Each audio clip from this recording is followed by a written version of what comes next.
ngo ibyo bintu ngo ukuntu intambara yagenze ngo arabizi, ngo noneho ngo kandi ngo umwanzi ngo wa mbere ngo afite ngo ni Satani, ngo kandi ngajya mutsinda. Ziriya nyamaswa zikoresha zabashije kugera kuri 20% za capacité cérébrale yabo z'ubwonko. Umwanga itarabirema ntago yari izina y'ukuntu biraza kuba bisa, sibyo? Ntago iri yabati ibintu bishobora no kuba bibi. Urumva ikindi nk'izindi ati burangenda arenze, ati buriya hari n'abantu bazakubwira ati twebwe twaranapfuye turanazuka, ati no gupfa kwacu buriya ntago ari nk'inka, ati ntago biba birangiye, ati ntuzabyibeshyeho utari akantu dufite kitwa roho tukimara gupfa twebwe tikahita kajya ahandi hantu kakiseba. Ni ukuvuga ngo ku munsi wa mbere Imana yaremye ijuru n'isi, isi ari uruvangavange nta kindi kintu kiriho. Icyo nari ndi kugusobanura aho ngaho, hari abantu b'abahanga bagerageje kwandika Bibiliya yanditswe kera muri za antikite. Niba umuntu yarabashije kugira igitekerezo ubwacyo cyo kuvuga atari ku bundi buriya byagenze bite, ati umuntu ni gute twisanze hano hantu, umugani wa wawundi ati ni gute twisanze hano, byagenze bite kugira ngo umuntu aze ku isi.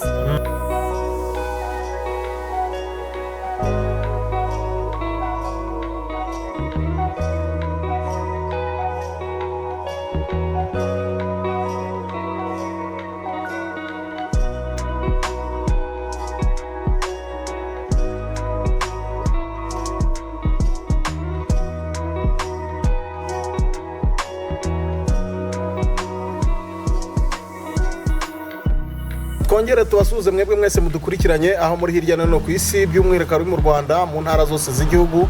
Twizera ko mumeze neza, ntitwibagirwe kandi na diaspora n'intara yacu ya gatandatu East Africa, ibihugu byose duturanye bivuga ururimi rw'ikinyarwanda, harimo abanyarwanda benshi n'abaturage baho rwose tuba twumvikana neza mu kinyarwanda. Kenya, Tanzania, Burundi, Kongo ni ibihugu duhuza ibintu byinshi, duhuza n'umuco. Reka rero tubashimire kuba mwarahisemo gukurikirana Afterlife TV. Tugiye kugarukana n'umuntu wacu, ni umufatanyabikorwa, ni umuntu dukorana ibiganiro byinshi hano kuri Afterlife TV. Reka tumwakire aduhe n'ikiganiro agiye kutuganiriza, agira icyo bitubwiraho. Mumeze mute? Tumeze neza bwana Theo. Nkuko bisanzwe twagarutse kuri Afterlife TV ngo tubaganire. Twabwiye ko tuzatubataramira tukabaha ibiganiro biryoshye bimeze neza kabisa, ubundi tugaseka tukishima tukaruhuka. Buri munsi tuba dufite ingingo, kandi ingingo y'ubwenge, kuko turi kumwe n'inzobere. Ingingo zo ziba zihari, ariko uburyo bwo kuzivuga n'ubundi nuko nguko na Afterlife ni ubuzima. Icyo tuzadukora ni ukwinjoyinga, ni ukudaca inyuma y'ubuzima. Nakubwiye ko hari igihe umuntu ajya muri ibi bintu by'isi akiruka agashaka amafaranga akabyuka, nako ntanabyuka. Ariko ugomba kumenya ko hari aho ubuzima buzarangira, bwatangiriye. Ibyo bigomba kurangira. Icyagize intangiriro cyose kiba kigomba kugira iherezo. Ahubwo hari ukuntu umuntu yibagirwa yuko ibyo bintu bizaza. Nk'ubu buzima rero, nkuko iyi televiziyo narayikunze cyane, iravuga ku buzima. N'ubuzima. Yaba mbere yaho yaba nyuma yaho n'ubuzima. Nicyo ngicyo. Uyu munsi waduteguriye iki? Uyu munsi reka mbanze byibuze wa mugani mbasobanurire icyo tuzatuvugaho ngwaho. Niba ari mysteri y'ubuzima, d'abord reka tubanze tuvuge ubuzima nkuko nari mbubasobanuriye. Ubuzima ni iki? Ndabuvuze muri makeya, ibiranga ubuzima. Ibiranga ubuzima nabivuze ko ari cyavutse cyose, nako ubuzima kigira ikiriho cyose kiravuka. Ikidafite ibyo ngibyo nkubwiye ntago ari ikintu kiriho. Enetere viva itandukanye na eternite. Noneho rero ariko nibyo nuko urumva ushobora gusanga ikintu wenda gishobora kubaho cyangwa kigasaza, ariko wenda kitavutse, kitabyaye ikindi. Icyo kintu ntago kiba ari ikintu gifite ubuzima, ntago ari etere. Muri iyi rero mira yacu turagenda turebe ubundi mystery of life. Ubundi abahanga bavuga yuko duhereye kuri cyo wenda agiye gusobanura icyo bita mystery cyangwa se miss, sibyo? Estere. bavuga yuko through actions Yego. once become a hero. Ni ukuvuga ngo mu bikorwa Yego. by'ubutwari ntagereranwa abantu bamwe bakora bahinduka intwari. Bahinduka intwari. Yego. Through time Yego. a hero become a legend. Yego. Mu gihe cyangwa se nyuma y'igihe iyo ntwari ibayeho Ibinyabigwi. ihinduka inyabigwi. Kazajya uba umunyabigwi nka ba Maradona. Yego. Cyangwa ukaba umunyabigwi nka Ruganzu Ndori. Cyangwa Kigeli Rwabugiri. Cyangwa Igihanga Ngoma. Cyangwa Gihanga Ngoma ijana. Yego. Noneho rero abantu bakongera bakavuga yuko ibyo ngibyo bitarangirira aho ngaho. Yego. Through time nanone mu gihe Yego. nyuma y'igihe kindi umunyabigwi a legend become a myth. Iyo igihe giciye ari kirekire cya kintu wa muntu wari umulegend bigira bikaba nk'intuza nk'umugani. Nk'umugani. Kaba nk'umugani kugira azajya bivuga ukumva byaragatangaza. Ubu nk'iyo twumvishe imigani y'abari abarwanyonga ba Rwabugiri kuko ari ibintu bimaze igihe babihinduyemo imigani kandi wenda hari igihe bari abantu umugani rero baravuga ati wenda Rwanyonga yagize gutya fora umuheto we wikoza mu ijuru unywana n'ijuru somana n'inkuba rwose urongera uramanuka hasi unywana n'ingona urongera uravumera uragenda ufata umushi n'umushikazi bavunira umuheto. Iyo ni imigani. Uko nuko nguko ngo Rwanyonga yatanze Rwabugira umushi. Nkundi hariya ku kirwa. Nuko nguko urumva ko iyo umugani nyine ushyiramo n'amakabyo. Umugani nyine n'ubundi ibintu babyare legend n'ubundi umunyabigwi n'ubundi aba yari umuntu wakoze ibintu bidasanzwe. Nayo aba yarakoze ibidasanzwe ariko uko igihe kigenda kiza bigenda bihinduka bashyiramo ibikabyo. Bigenda bibaye ibintu bishobora kuba ibyo bintu birenze imitekerereze n'ubushobozi bw'ikiremwa muntu. Yego. Noneho rero abantu bakavuga ko through myths binyuze muri myth once take an action.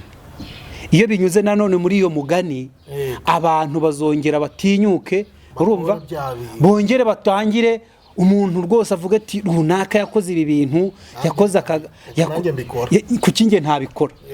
Nawe atangire action through action once become hero through time hero ihinduke legend. Umunyabigwi through time ahinduke mithi byongere wa munyabigwi yongera atanga inspiration abandi bantu bongere bakora ibikorwa by'intashyikira byongere bahinduka intwari cycle ikomeze gutyo. Ubuzima rero nkuko Socrate yabivuze n'uruziga. Aha turimo turavuga ubuzima twari tuvuze miti aha turimo turavuga n'ubuzima muri rusange.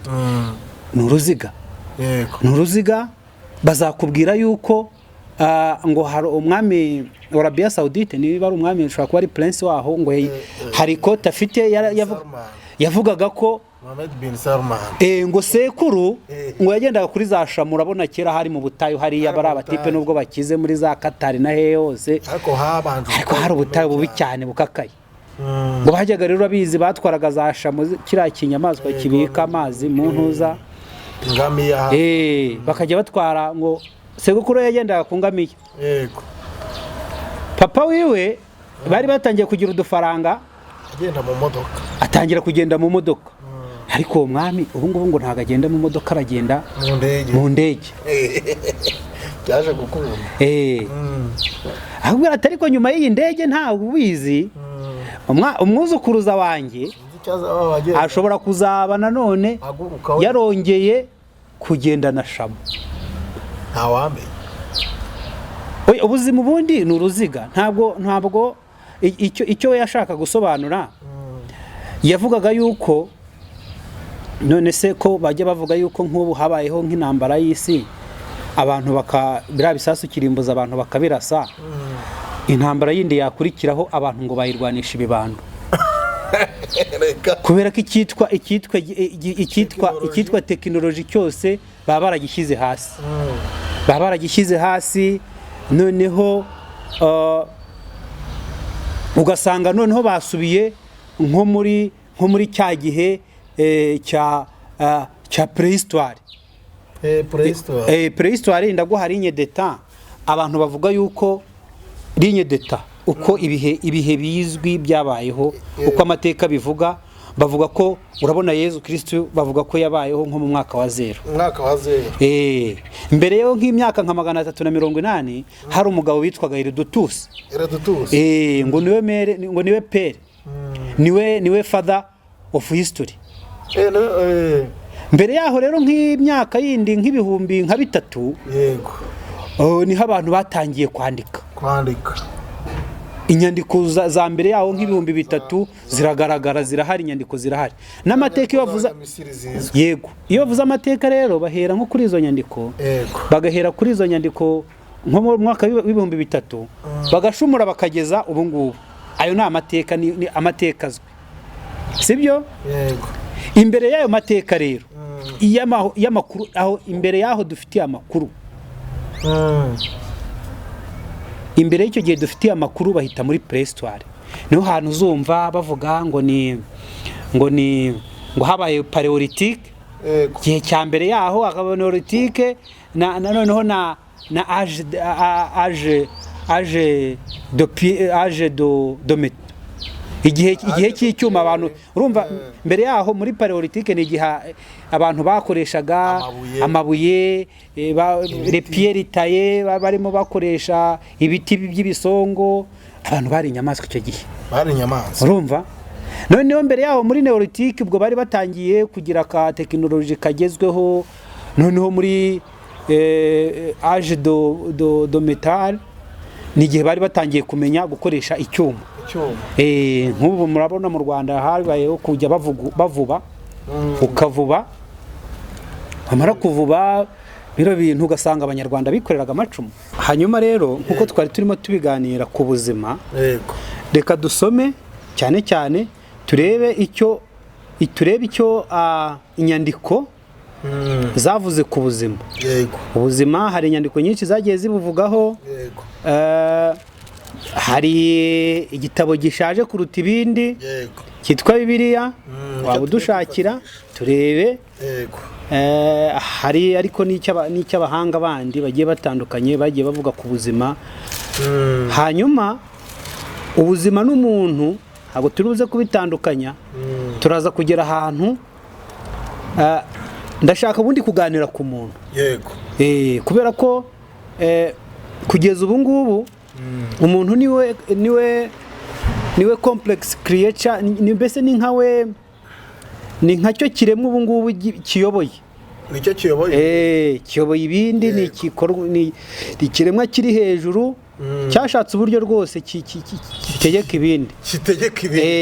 Ariko kiremanye ubuhanga, kuko na Bibiliya bivuga ko. Reka turebe icyo Bibiliya ivuga mu Itangiriro. Dusomere mu Itangiriro twumve. Itangiriro rwose igice cya mbere, nuko Imana irema isi n'ijuru. Igice cya mbere nk'ibisanzwe mu Itangiriro bavuga ko ari amateka nyine ya kera na kare. Ubundi niko umutwe w'ijambo uvuga, ariko bakavuga ngo Imana irema ijuru n'isi, yego, ibintu n'abantu.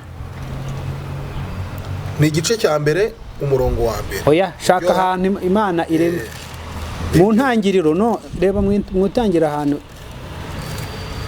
Imana irema isi n'ijuru. Ubona ko mu ntangiriro Imana yaremye ijuru n'isi. Isi yari ikivangavange kitagira ishusho kandi iriho ubusa. Burekeye aho ngaho uzagenda urekeramo gakiya tu. Ni ukuvuga ngo ku munsi wa mbere Imana yaremye ijuru n'isi, isi ari uruvangavange, nta kindi kintu kiriho. Icyo nari ndi kugusobanura aho ngaho, hari abantu b'abahanga bagerageje kwandika Bibiliya. Bibiliya yanditswe kera muri za Antikite, yego niba umuntu yarabashije kugira igitekerezo ubwacyo cyo kuvuga atari ku bundi buriya byagenze bite, ati umuntu ni gute twisanze hano hantu, umugani wa wundi ati ni gute twisanze hano, byagenze bite kugira ngo umuntu aze ku isi. Noneho rero icyo turi kuvuga aho ngaho ku munsi wa mbere komeza usome, tugiye gusoma iminsi 5 yose uko byagenze. Isi ari ikivangavange kitagira ishusho kandi iriho ubusa, umwijima wari ubundikiye inyanja, inyanja y'amazi, n'umwuka w'Imana wahuheraga hejuru yayo. Yego umwuka w'Imana niwe wari uhari, n'umwijima yari ibundikiwe n'umwijima. We nsomera gusa ibindi ndabikubwira nyuma. Imana iravuga iti ntihabeho urumuri. Yego urumuri rubaho ku munsi wa kabiri. Imana uwo ni umunsi wa mbere Imana iri kurema, yaravuze ati Imana ntihabeho urumuri, urumuri rubaho. Imana ibona ko urumuri ari rwiza, nuko itandukanya urumuri n'umwijima. Urumuri irwita amanywa, umwijima iwita ijoro. Yego burira buracya uba umunsi wa mbere. Yego uwo ni umunsi wa mbere. Ni umunsi wa mbere. Imana y'isi n'ijoro itandukanye ijoro n'amanywa. Umwijima ujya hariya, urumuri rujya hariya. Dukomereza umunsi wa kabiri, byagenze gute ku munsi wa kabiri? Nuko Imana iravuga iti ntihabeho ikirere hagati y'amazi, gitandukanya amazi n'ayandi mazi. Imana ihanga ikirere. Ntihabeho ikirere gitandukanya amazi n'ayandi. Hanyuma Imana ihanga ikirere maze itandukanya amazi ari munsi ayo hejuru, ari munsi y'ikirere n'amazi ari hejuru y'ikirere, biba bityo. Ubwo amazi yatandukanyije wenda tuvuge ni ibicu bino bitanga imvura n'aya yo hasi. Imana ikirere komeza nabyumvize kubera ko ikirere Imana ikita ijuru, burira buracya iba umunsi wa kabiri. Niyo yakise ikirere kiswe ijuru, ubwo yo hasi yayisi inyanja. Komeza kwano ndabona bitari. Imana iravuga iti amazi ari munsi y'ijuru nateranire hamwe, maze ihumetse hagaragara. Ahumutse hagaragara. Biba bityo. Ahumutse Imana ihita ubutaka, ibidendezi by'amazi ibyita inyanja. Imana ibona ari byiza. Imana irongera iravuga iti umunsi ntabwo urarangira. Ntabwo umunsi baragaragaza ko warangiye. Ubwo ntabwo urarangira. Ubutaka nibumere ubwatsi butoshye n'ibyatsi bifite imbuto zifitemo umurama, bikurikije ubwoko bwa buri giti. Biba bityo. Ubutaka bumera ubwatsi butoshye n'ibyatsi bifite imbuto zibyara ibindi, n'ibiti byeraho imbuto. Ubwo niba yarateye ibiti ubucungira ku munsi uri bukurikireho, bikurikije ubwoko bwa buri giti. Imana ibona ari byiza. Burira buracya aba umunsi wa gatatu. Yego nuko ibyo byose by'ibiti hari nkeka ko birindwi ku munsi wa kabiri. Icyo nshaka kukubwira aho ngaho, ubwo tugiye ku munsi wa kane hafi mu kanya. Yego irakubwira ati Imana yarabiremye isanga ari byiza. Numvanga itarabirema ntabwo yari izina y'ukuntu biraza kuba bisa, sibyo? Ntabwo iri yabati ibintu bishobora no kuba bibi. Urumva ikindi barakubwira bati Imana yaremye ati yaragize gutya itandukanya urumuri n'umwijima. Kandi urabizi ko urumuri duhabwa ku isi hano tubona ruba rwavuye ku binyarumuri biri hariya hejuru iriya. Biva ku zuba, biva ku kwezi, cyane cyane ku zuba, kubera ko urumuri rw'izuba n'ubundi nirwo rutanga yego. Urumva iki gihe rero tugeze aha ngaha, uzi igitangaje, ntabwo izuba bararireba. Ntabwo se rizaremwa. Riri buremwe mu nyuma yaho, ariko ntabwo riraremwa. Ariko ikindi gitangaje bakubwira bati atamazi yo munsi atandukane nayo hejuru, hagati shyiramo isanzure cyangwa ikirere. muvandimwe naho gaho yageraga nibyo yari yishoboreye kureba kuko ntabwo yari yaragiye hejuru ugabone niba hejuru y'amazi ari ibindi bibora kandi ni ukuvuga ngo isanzure urabona hejuru ahangaha byanze bikunze ubonye imvura ihanutse abati hejuru hari yandi mazi byanze bikunze bivuga ngo umuntu wanditse iki gitabo cya Bibiliya nubwo tuzi ko ari igitabo cyahumetswe n'Imana ni umubuserivateri w'umuhanga cyane ntabwo umuntu yabishidikanyaho usibye ko banavuga ko bino bitekerezo cyane cyane byo munange nkomereza biba ari ibitekerezo nkomererezaho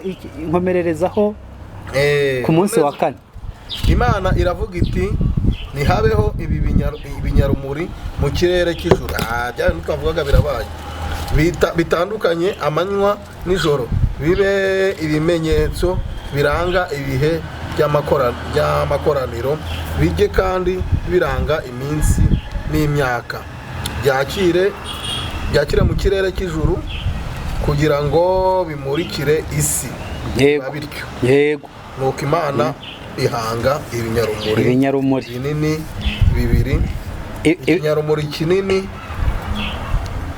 kugira ngo kigenge amanywa n'ikindi cyane muri gito kugira ngo kigenge ijoro ihanga inyenyeri Imana ibishyira mu kirere cy'ijuru kugira ngo bimurikire isi no kugira ngo ugarukiye aho ngaho ugarukiye aho ngaho ni ukuvuga ngo njyaho nshaka kugera turagomba tugende twiganira hano turi ku ntangiriro y'ubuzima turi ku ntangiriro y'ibintu byose ariko uzasanga nyine umuvandimwe habuze ati ibyo ari byo byose ati izuba ati ni ikinyarumuri kinini ati noneho ihanga n'utundi duto ihanga ukwezi ihanga n'utunyenyeri wowe si iyo urebye gutyo ukareba hejuru iriya ntabwo n'utunyenyeri ari duto ariko bakubwira yuko inyenyeri muhungu wanjye nta nubwo wanayigereranya n'izuba icyo nshaka kukubwira ahangaha yego n'impamvu hose twagiye dusoma imirongo imwe n'imwe muri Bibiliya mu ntangiriro tureba ukuntu byagiye bigenda umunsi wa mbere icyaremwe umunsi wa kabiri umunsi wa gatatu umunsi wa kane umunsi wa gatanu umunsi wa gatandatu aho Imana yaremye umuntu ngo mu ishusho ryayo mu isusire yayo icyo ngicyo icyo nashaka kugira ngo nkwereke naho yageze ikarema umuntu ngo agire gute bayobore izindi nyamaswa ibindi biremwa byose byari byabayeho ku isi yaba ibinyarumuri byagiyeho ngo ni ibyagombaga kumurikira izuba inyamaswa zagiyeho nizo umuntu yagombaga guhiga cyangwa se zamutunga amazi yagiyeho ni amazi y'umuntu ibiki byose ni iby'umuntu byagiye bibaho ibinyarumuri byagiyeho ni ibitandukanya amanywa n'umunsi kugira ngo umuntu ngo azajye atandukanya ibyo bintu ngo aba ari bihe mbese nta kintu na kimwe cyafavorizaga inguge nta cyafavorizaga inyamaswa nta amafi reka nta muntu wari uyitayeho bikururanda ibinyamabere izindi nyamabere pana byose umuntu byose ngo byari bigize gute ngo byarebaga ngo byari iby'umuntu umuntu niwe nshaka kugeraho ngo umuntu waremwe cyehe ngo mu ishusho ry'Imana hanyuma nyuma akazamenya amabanga makuru baburetse gatoya nyuma ngo akazamenya amabanga y'abamuhanze y'abamuremye n'uburyo yamuremye baraganiraga kuko bavuga ko Imana yajyaga isura Adamu ubwo Imana yageraga gutya ikaza bakaganira bagatera story umuntu nawe yabanza wumve icyo nshaka kuvuga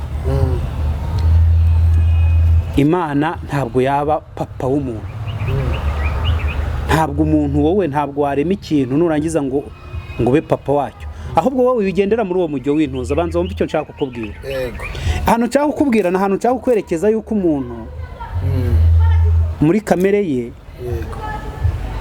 yihaye umwanya urengeje uko we ateye bazakubwira ko umuntu ngo intambara ikomeye yabaye mu ijuru ngo ibyo bintu ngo ukuntu intambara yagenze ngo arabizi ngo noneho ngo kandi ngo umwanzi ngo wa mbere ngo afite ngo ni Satani, ngo kandi ngajya mutsinda. Ukibaza niba ikiremwa nk'umuntu ahantu ukuntu wakigereranya na Satani. Satani abaye ahanganye n'umuntu waba uri butsinde yaba yumvikana. Satani cyari ubwo tuba tumuzi nyine. Baboretse mbanze nkusobanurire neza. Umuntu azakubwira yuko izo mana zagezeho zikabyarana n'umuntu kugira ngo wumve gukuntu ngo umuntu ngo arenze. Bazahubira ko Imana yageze aho rwose ikabona abantu bakaryamana, ngo hari n'abamarayika nabo ngo bageze ngo bakajya babona abakobwa bari mu isi ngo barashamaje ngo bakaza ngo gushaka igitsina hano ku isi. Uwo ni umuntu ndi kukubwira. Umuntu azakubwira yuko Imana kuva kera kose ngo bahamye ari amashumi ya hafi. Nk'abagereki bazakubwira bati Imana za Zeusi, bazakubwira bati Abanyagiputa bazakubwira ati za Horasi buraza hajyaga zizi naha tukabana rwose tugaciringa. Imana yego, Imana yahanze ibintu byose. Yego. None umuntu azakubwira ati buriya ntibazakubeshye, ati nge ntago ndi inyamaswa, ati ntago ndi inyamaswa nk'izindi, ati buriya ngenda arenze, ati buriya hari n'abantu bazakubwira ati twebwe twaranapfuye turanazuka, ariko nkeka ati no gupfa kwacu buriya ntago ari nk'inka, ati ntago biba birangiye, ati ntuzabyibeshyeho utari akantu dufite kitwa roho tukimara gupfa twebwe tikahita kajya ahandi hantu kakisevinga tuzagera igihe tuzuke. None se wowe urabihakana? Reka mbanze ngukomereze ikiganiro. Ndimo ndakubwira ngewe umuntu niko uko yisobanura imbere y'ubuzima bw'ibindi bikoko, imbere y'inyamaswa. Niyo mpamvu umuntu azagira gutya agatema amashyamba akayamaraho nta kintu bimubwiye, akazigira gutya. Kandi amashyamba nayo kugira ngo agere aho yageze ni urugendo. Niyo mpamvu azajya mu nyamaswa akumva yazikora uko yishakiye. Umuntu azakubwira ko ari igitangaza ku kigero wowe udashobora kubyumviraho, kubera ko umuntu azageraho akubwira ati buriya ati gupfa, ati ibintu byabayeho mbere, ati yuko abantu babaho ndabizi, ati bibuho ubu ngubu nabyo ndabizi, ati hari ukuntu umera, ati hari umwuka njyamo, ati ibyo bintu nkabyumva, ati noneho nibizaza, ati ku munsi wa nyuma, ati wa nyuma, ati nabyo ndabizi, ati ndabizi, ati kubera ko ati nko ku munsi w'imperuka, ati wa nyuma, ati umunsi wa nyuma, ati n'igihe n'igihe ibyo bintu bizabera, ati ndakizi, ati hari ikinyamaswa kizava mu nyanja gifite amahembe sinzi ngo angahe, ati n'umurizo, ati uwo murizo kiwukubite mu kirere tikimanura inyenyeri zose z'ijuru, ati kizikubite ku isi. Yego. Nk'umusiyantifike yari kumva nk'ibyo bintu agahinda karamufata. Ubwabyo ubu wowe wagwa kurushisha, ushobora kugwa kurushisha. Ubwo se byavuga ko waruguyeho ku buryo inyenyeri zose ziri ku ijuru zizaza uwo murizo w'icyo kinyamaswa ukazihurudurayo ukazikubita ku isi.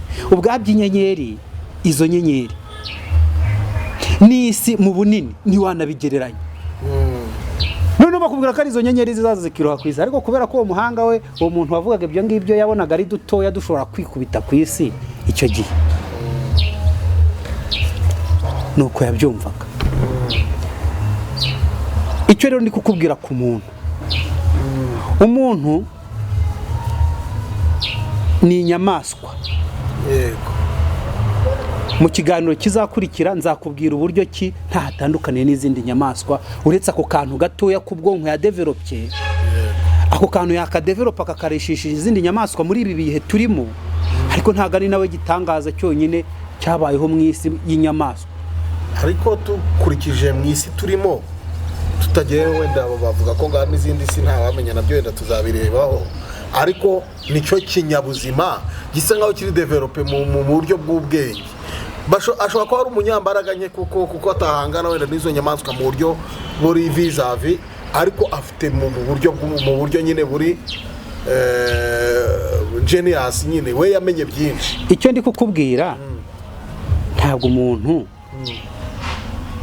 atandukanye n'izindi nyamaswa. Kugeza kuri iyi saha umuntu ashobora guhakana ikintu neza cyangwa akakwemeza ikintu kitabaho, cyangwa se adafitiye ibimenyetso na bike. Buri cyiza cya siyanse buriya aho wenda igerageza igasobanura ibintu, siyanse irakubwira ati ibi bintu niba ntabifitiye ibihamya, niba ntabizi ntabwo mbizi, sibyo? Ariko umuntu we mu myemerere n'ubu ngubu uzagenda uhure n'abantu akubwira ati ngiye ntubona ati Imana ati turavugana. Bajye bavugana ariko mu buryo bw'umwuka. Ibyo wowe by'umwuka uri kwiyongereraho byigumanira. Azakubwira yuko bavugana, azakubwira yuko umuntu azakubwira yuko iyo Mana si ukuvugana gusa ngo iranamubwira kumva ikamutuma. Ubundi abantu bagerageza guhuza ubu buzima bakabuhuza n'ubuhanga ikiremwa muntu kigezeho ubu, kubera ko abahanga muri ibyo batubwira ko byibuze umuntu amaze gukoresha 10% y'amatsiyeri girize atunze mu bwonko bwe. Yego. Mbese ubuhanga afite amaze kubukoresha 10%. 10% gusa. Bivuga ngo ageze nko kuri veni yaba afite byinshi. Haba hari ibindi amaze kumenya. Ariko ikiriho cyo ntabwo umuntu asubira inyuma. Ese hari inyamaswa ikoresha ubwenge bw'umuntu ukoresha mu hari izindi nyamaswa zifite capacity irenze, zabashije gukoresha ubwonko bwazo ku kigero kirenze icy'umuntu. Izihe sekondi nyine rega tuba tureba ibigaragara. Ibyo ndi kukubwira nyine ni ibizwi scientifically. Bakubwira ko dauphin ziriya nyamaswa zikoresha, zabashije kugera kuri 20% za capacité cérébrale yabo z'ubwonko. Ni ukuvuga ngo ni inyamaswa ushobora kwinjira mu mazi uri ahanga yibereye ahangaha, ukinjira mu mazi wenda uri hakurya uri mu birometero bya kure, ikamenya neza ikintu kinjiye mu mazi yibereye ahangaha ikoresheje amahonde n'ibyiyumviro. Bavuga yuko wenda umuntu ageze kuri capacity ya 20% yatangira gukontrola za logaritme zimwegereye cyangwa se matsiyeri, yagera nko kuri 40% agatangira gukora icyo bita science fiction, ni yajya bisobanura, agatangira gukora za teleportation, za telepati, akaganira n'umuntu atagombye gukoresha telefone kandi ari bunaka, agatangira kuva ahangaha agateleporta, agahita yigira agahita ava nkaha akajya nko muri Amerika bidasabye ibintu byinshi. Guca mu gikuta ni ibintu byoroshye. Yegeze kuri iyo capacity nuko bajya abahanga babivuga, sibyo? Kubera ko niba ubashije kureba ibyo umuntu yakoze ku kigero ibyo yagezeho akoresheje 10%, ibaza ibyo yageraho ku kigero cya 20%, inshuro ebyiri z'ibyo umuntu yagezeho ubu ngubu. Ni ibintu bitangaje, sibyo? Icyo se cyo cyaba kidefininga ko umuntu nyine hari ikiremwa kidasanzwe pa raporo y'ibindi biremwa biriho bizwi kuri iyi si. Ahari nuko iki kintu twakigiyeho ntaragusobanura, nabashije kukubwira ligne d'etat. Ibihe ntago ibihe by'umuntu ubu ngubu ari byo byonyine. Bazakubwira yuko hari ikintu umuntu yavumbuye cyitwa carbone 14 gipima ibihe, gipima ikintu umuntu amaze. Yego, radioactivity kipima igihe ibintu umuntu amaze ku isi. Bazakubwira ko hari nk'ibisigazwa by'amasigararatongo bimaze imyaka irenga miliyoni, bimaze imyaka nka 500 bibayeho, sibyo? Bazakubwira ko ziraza Australopithecus bagiye bavumbura, bari abantu nyine bo hambere, babipima bagasanga bimaze imyaka igera kuri miliyoni miliyoni n'ibihumbi 800. Ibyo bintu biriho, sibyo? Ni ukuvuga ngo rero ubuhanga, icyo ndi kugusobanura ubuhanga bw'abantu, icyo bukwereka cyo nuko amateka y'ibyo tuzi. Hari ibindi tutari tuzi mbere y'uko ibi ngibi tubimenya. Kandi ikigaragara cyo nuko iyo myemerere ndi kukubwira ikintu umuntu yumva umuntu ari igitangaza ku kigero nyine gikabije. Hari ibindi bigaragaza yuko na mbere yuko umuntu aba igitangaza hari izindi nyamaswa zari gitanga kuza kurusha umuntu.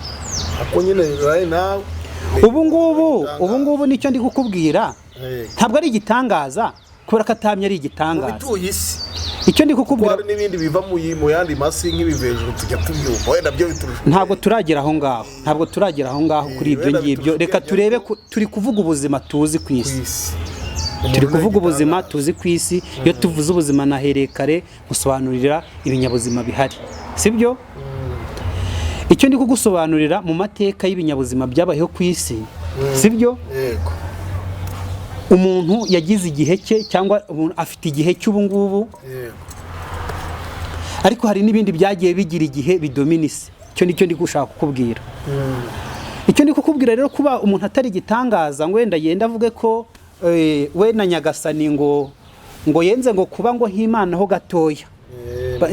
Bazabikubwira mu bitabo bimwe na bimwe. Ariko ubundi urebye umuntu, sibyo? Umuntu upfa nyuma y'imyaka itarenze 100 cyangwa 120, umuntu uzagira gutya akaba hejuru ahangaha tuhamenye ejo bundi, tuzi ko kera twari tuzi ko nko mu mateka y'abantu bahangaha mu Rwanda bakubwira ngo intara za Nyirabangana ngo zingana zose, ngo ubwo barimo barasakuza, akakubwira ko ngo ari isi n'ijuru. Akubwira ko ijuru hejuru ahangaha ngo ringana n'isi. Icyo kintu uri kucyumva? Urabona ko ari intara ebyiri zizi. Ubu ni umuntu winaha nuko yakubwiraga. Mbese ubwo yakubwiraga ko intara za Nyirabangana zingana, ubwo urumva uwo muntu yari afite imitekerereze y'ukuntu ikirere kingana. Nuko ubwo rero nicyo gituma twatinze ku umuntu aho ngaho bikagaragara ko ari igitangaza kiruta ibindi bintu byose biriho. Ariko tuzabona mu biganiro bizakurikiraho ko ubwo umuntu atari we nyamaswa yabaye y'igihangange kuruta ibindi, ahubwo ari ibihe. Hari ibintu bijya biza ku isi bimeze nk'aho ari isanganya ridasanzwe. Uzumva iturika rihambaye ryabaye umuhora wa Yucatan ryatumye inyamaswa za dinozoro zishira ku isi. Ibisigaratongo byerekana ko izo nyamaswa zabayeho, kandi zerekana ko izo nyamaswa zabayeho ariyo nyamaswa yari iteye ubwo biriho. Ahubwo niba umuntu yari ahari n'icyo gihe ashobora kuba yari akantu karenze inyifiya, inyamaswa ishobora kuba yaravuyemo umuntu, yari ikintu kirenze inyifiya kiri aho ngaho. Ahubwo inyamaswa yari igihanganye icyo gihe yari dinozoro icyo gihe. Abantu bakavuga yuko impamvu zashize icyo bita selection naturelle, survival of the fittest, niryo tegeko rikora mu mashyamba, ariko ni naryo tegeko isi ifite. Isi nigena ibintu bizayisigaraho n'ibizayishiraho. Niba yaragize gutya igatwika, inyamaswa rero zaryaga byinshi nka dinozoro yapimaga nk'uburebure bwa metero 6 z'ubujyejuru na metero zigera muri 6 z'uburebure. Urumva nk'iyo nyamaswa ntabwo yabwirirwa ngo ibeho.